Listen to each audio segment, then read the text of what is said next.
পরিভাষায় এই রমজান শব্দটা বোঝানো হয়েছে পাকস্থলীর ভেতরে পিপাসার কারণে তীব্র ঝলসানো উত্তাপ। মুসলিমরা রোজা রাখলে তাদের সবারই পিপাসা লাগে, এতে করে পাকস্থলীয় উত্তপ্ত হয়ে যায়। এটাই হলো রমজান। এছাড়াও রমজানের আরও একটা অর্থ আছে। অর্থটা হচ্ছে যে ভালো জিনিসগুলো এ সময় খারাপ জিনিসগুলোকে জ্বালিয়ে পুড়িয়ে দেয় মুসলিমদের। তাহলে রমজান হলো সেই মাস যে সময় ভালো কাজগুলো খারাপ কাজকে জ্বালিয়ে পুড়িয়ে দেয়, যেভাবে সূর্যের আলো মাটিকে জ্বালিয়ে দেয় একইভাবে।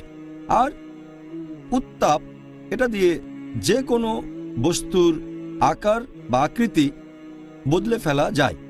একইভাবে রমজান মাস মানুষের আধ্যাত্মিক আর নৈতিক বিষয়গুলোর আকার আকৃতি একেবারে বদলে দেয়। এজন্যই এই মাসটাকে বলা হয় রমজান। দ্বিতীয় আরেকটার সঙ্গে জানতে চাইব, সেটা হলো সাওম অথবা রোজা। আমরা সাধারণত এটাকে রোজা বলেই ডেকে থাকি। আপনি কি এখন আমাদের বলবেন যে এই সাওম অথবা রোজা বলতে আসলে কি বোঝানো হয়?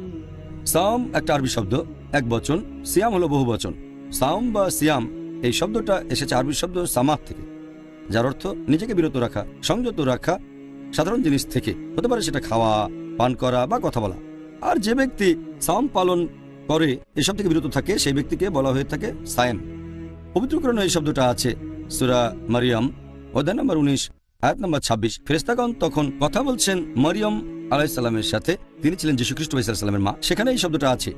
এই আয়াতটা পড়লে দেখবেন যে আমি আল্লাহর উদ্দেশ্যে সাওম রাখার মানত করেছি। তবে এখানে এই সাওম শব্দটা রোজা, এটা দিয়ে পানাহার থেকে বিরত